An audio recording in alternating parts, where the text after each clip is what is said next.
একটা চোর যে এসবিআই মালদা ব্রাঞ্চে আমার কাউন্টার থেকে 53,000 টাকা চুরি করেছিল, সে ওই ওই চোর যেই ব্যবসায়ীর কর্মচারী, সেই ব্যবসায়ীর ব্যবসা হচ্ছে চিত্তরঞ্জন মার্কেটে, তথা এসবিআই এর মাল এই সেই ব্যবসায়ীটি আর কি,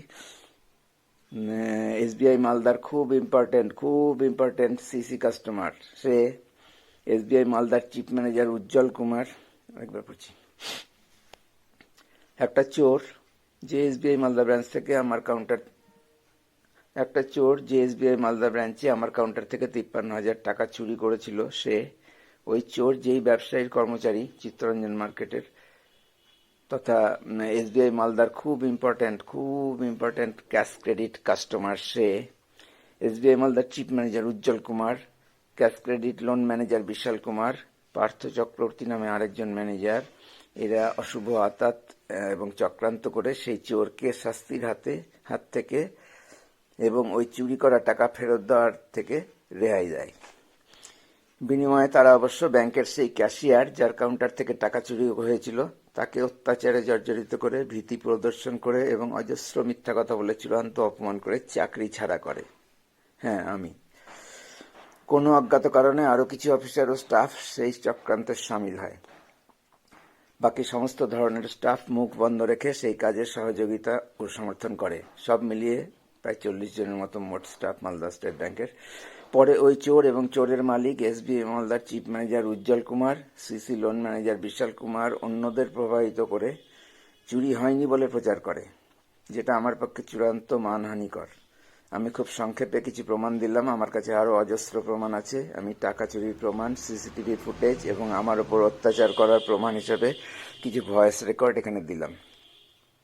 আমি যা যা নিচে দিয়েছি সেগুলোর লিস্ট দিয়ে দিচ্ছি।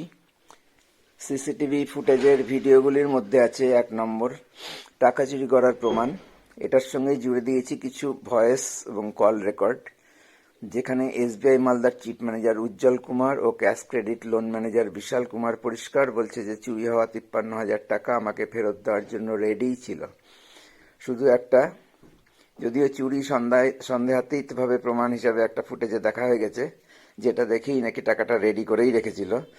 তাও 1.5 মাস পার হয়ে গেলেও সেই আরেকটা ফুটেজ যেটা দেখতে চেয়েছিল, সেই ফুটেজ ব্যাংক দেখাতে পারেনি, অবশ্যই ইচ্ছা করে, কারণ আমার বিরুদ্ধে চক্রান্তের স্ক্রিপ্ট তৈরি হচ্ছিল এবং প্রস্তুতি চলছিল।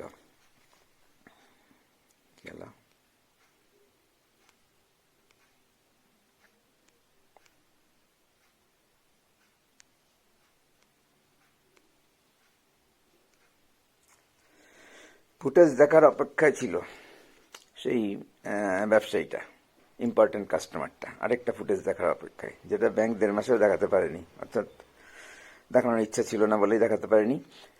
আর চুরি হওয়ার দিন যে সিসি ম্যানেজার ছিলেন, তিনি ফোনে আমাকে বলছেন যে ব্রাঞ্চ থেকে চুরি হয়েছে, ব্যাংক থানায় জানানোর জন্য যা যা করার তা করবে। নিচের যেটা 2 মিনিট 40 সেকেন্ডের ফুটেজ, সেটাতে এই আওয়াজ সবার 3 জনের voice record, call record add করা আছে। অর্থাৎ এটা থেকে প্রমাণ হচ্ছে যে চুরিটা ঘটেছে, তারাই বলছে, আমি কিছু বলছি না, ফুটেজ এবং তাদের কথা। 2 নম্বর ভিডিও হচ্ছে 3 মিনিট 58 সেকেন্ডের দ্বিতীয় ফুটেজ, যেটার সঙ্গে আমি জুড়ে দিয়েছি একজন প্রভাবশালী সৎ মানুষের, যে আমার চুরি হওয়া টাকাটা সহজেই উদ্ধার করে দিবে বলে বলেছিল, অবশ্যই আমার পূর্ব পরিচিত, কিন্তু সেটা করতে গিয়ে তার যে অভিজ্ঞতা হয়েছিল তার ভয়েস রেকর্ড দেওয়া আছে, যেখানে উনি আমাকে বলছেন যে ব্যাংক কিছুতেই মানতে রাজি নয় যে ওখান থেকে টাকা মিসিং হয়েছে, যদিও ব্যাংকের সমস্ত স্টাফ ও বহু কাস্টমার চুরির ঘটনা জানে। আমিও অনেক ব্যবসায়ীকে বলেছি ও ফুটেজ দেখিয়েছি। 3 নম্বর ফুটেজটা হচ্ছে 5.04 মিনিটের। এটা পরপর সাজানো নয় ফুটেজগুলো আপলোড করার সময়, এটা কয়েকটার পরে আছে, সেই জন্য আমি ফুটেজের সময়টা বলে দিচ্ছি, ভিডিওগুলোর সময় কতক্ষণের। সেটাতে ভয়েস রেকর্ড জুড়ে দেওয়া হয়েছে সেই প্রভাবশালী মানুষটিরই। সে চুরির ঘটনাটা যখন চিত্তরঞ্জন মার্কেটের ব্যবসায়ী সমিতির সেক্রেটারিকে জানিয়েছিল, চোরটি যার কর্মচারী ওই মার্কেটেই তার দোকান। সেই সেক্রেটারি তাকে বলেছিলেন যে তিনি বাইরে আছেন, তবে তার কাছেও সেই খবর পৌঁছেছে, কিন্তু একদম উল্টো খবর। অর্থাৎ ওনার কাছে খবর দেওয়া হয়েছে যে চুরির কোনো ঘটনা ঘটেনি, ওটা সাজানো ঘটনা। চক্রান্তের শরিক হয়ে এসবিআই মালদার সমস্ত স্টাফ অফিসার কি নির্লজ্জভাবে ও নির্মম মানসিকতার ফলে চুরি হয়নি বলে প্রচার করতে চোরের পক্ষকে সাহায্য করেছে। নিজেদের নির্দোষ ও পরিচ্ছন্ন ভাবমূর্তির সহকর্মীর বিরুদ্ধে যে প্রাণ বাঁচাতে অবশেষে চাকরিটা ছেড়ে দিতে বাধ্য হলো, তাকে সব ধরনের সব মানুষই যখন চোরের পক্ষে দাঁড়িয়ে যায়, তখন লড়াই করা তো দূর, বেঁচে থাকাই মুশকিল হয়ে যায়। আমার উপর প্রথম দিনের অত্যাচারের ভয়েস রেকর্ড আমি দিয়েছি আলাদা করে, সেটাও সংক্ষেপে। ভয়েস রেকর্ড অরিজিনালটা বিরাট বড়।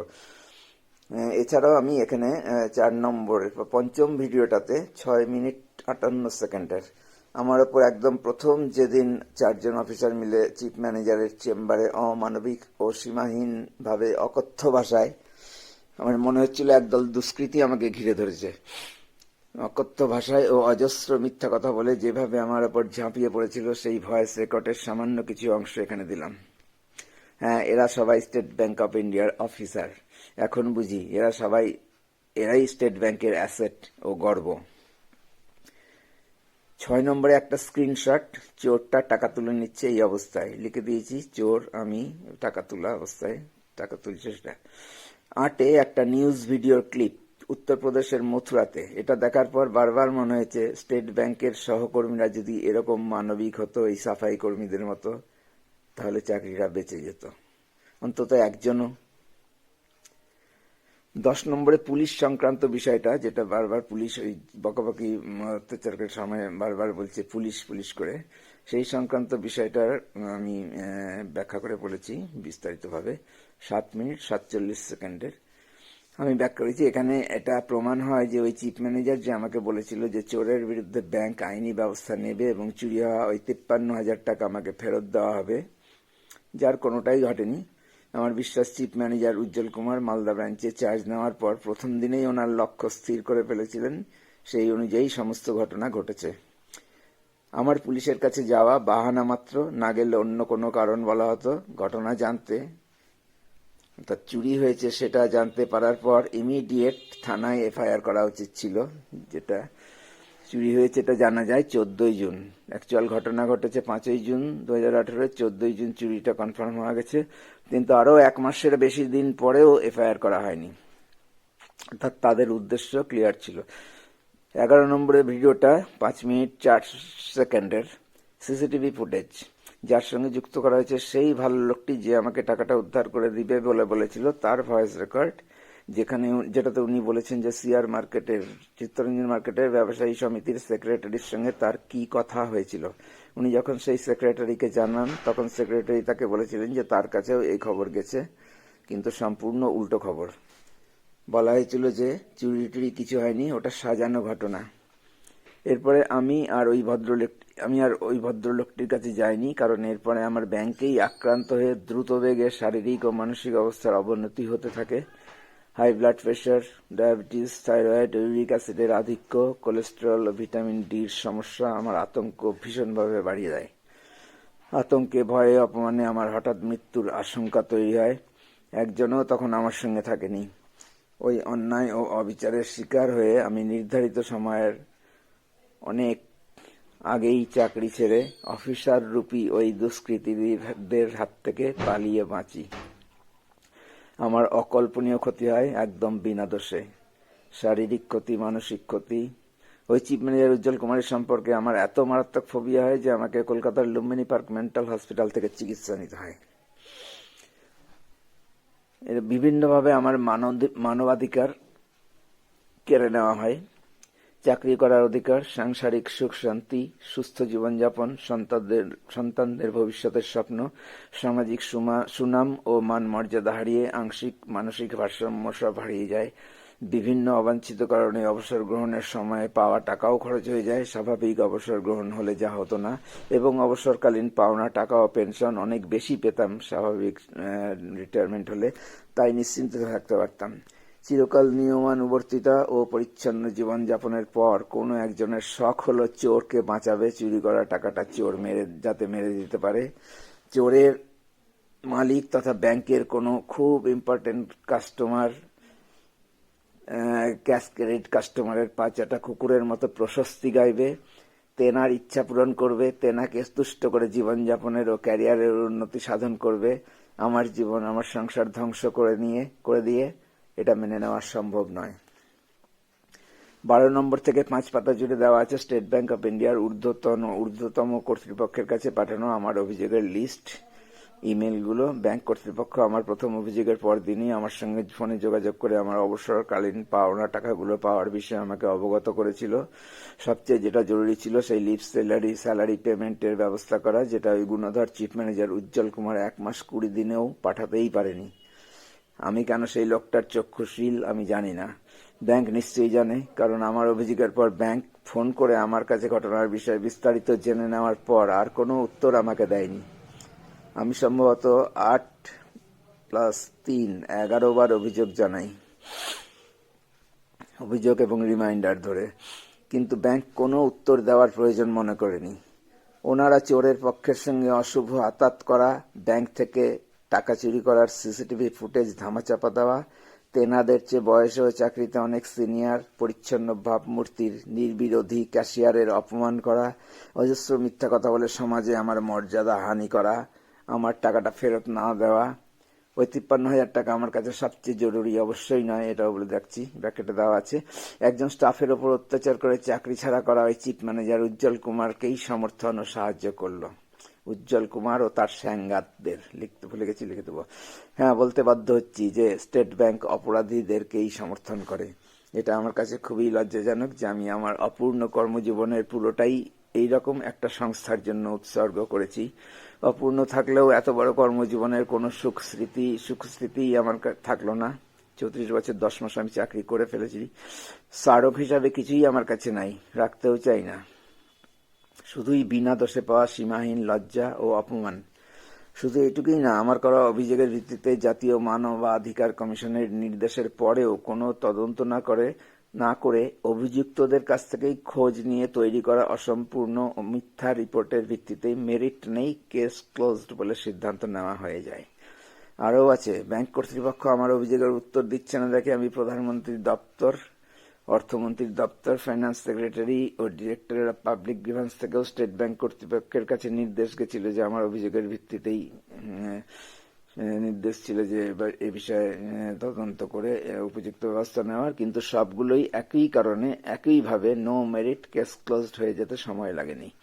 জাতীয় মানবাধিকার কমিশন, প্রধানমন্ত্রীর দপ্তর, অর্থ দপ্তর, secretary of finance, department of finance ministry ও ডিরেক্টরেট অফ পাবলিক গ্রিভেন্সে সন্তোষজনক নিদান না পেয়ে আমি সবগুলোতেই রিভিউয়ের আবেদন করি এবং দ্রুতই একই উত্তর দেখতে পাই অনলাইনে।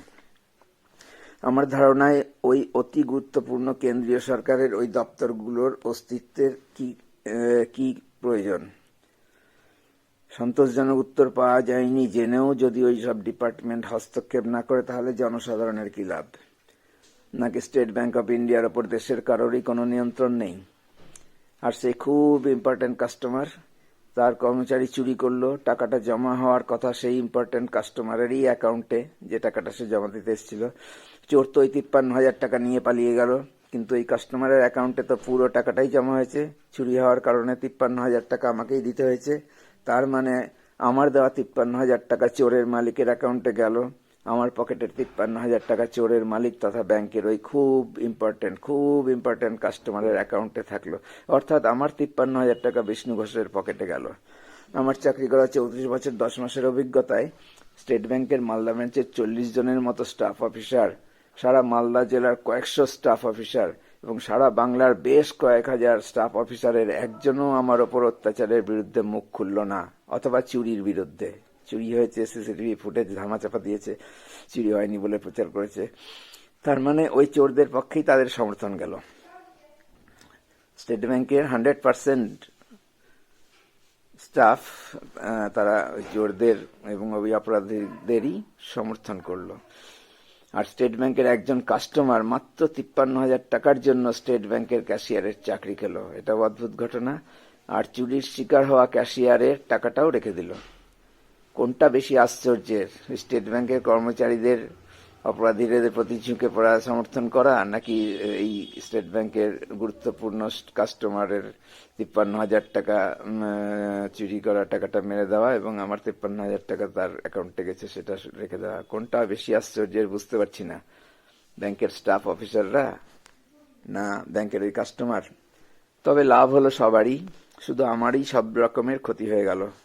সবশেষে একটা ভিডিও এখনই দিলাম। আমি যে পেনশনার্স ইউনিয়নের মেম্বার, ইনি সেই ইউনিয়নের সেক্রেটারি। ইনি ব্যাংকের হয়ে ওকালতি করছেন, আমার উপর অত্যাচার করা ও আমার চাকরি খাওয়াকে জাস্টিফাই করছেন। ভয়েস রেকর্ড, এটা কল রেকর্ড।